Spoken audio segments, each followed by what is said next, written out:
Dans la descendance de Caïn se développe la violence, exprimée par le sinistre cantique de la Mecque, qui retentit comme un hymne de vengeance.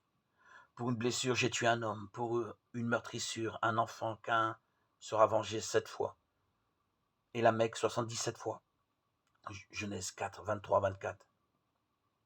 La vengeance, tu as fait cela, tu paieras. Mais ce n'est pas le juge qui dit cela, c'est moi. Je me fais le juge de la situation. Et ainsi le mal se répand comme une tache d'huile jusqu'à occuper toute la scène. Le Seigneur vit que la méchanceté de l'homme était grande sur la terre et que toutes les pensées de son cœur se portaient uniquement vers le mal à longueur de journée. Genèse 6, 5. Les grandes fresques du déluge universel, Genèse 6, 7, et de la tour de Babel, Genèse 11, révèlent qu'il y a besoin d'un nouveau commencement comme une nouvelle création qui aura son accomplissement en Jésus-Christ.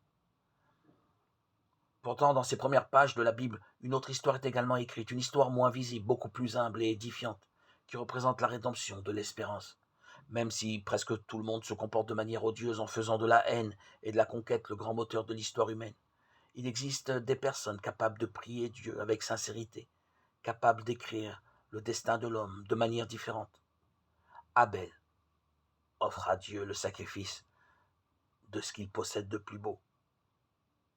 Après sa mort, Adam et Ève eurent un troisième fils, Seth, dont naquit Enoch, qui signifie mortel. Et il est dit, alors, on commença à invoquer le nom du Seigneur. Genèse 4, 26. Ensuite apparaît Enoch, un personnage qui marche avec Dieu et qui est enlevé au ciel. Genèse 5, 22, 24. Enfin, il y a l'histoire de Noé, un homme juste qui marchait avec Dieu. Genèse 6, 9. Devant lequel Dieu renonce à son intention d'effacer l'humanité de la surface de la terre.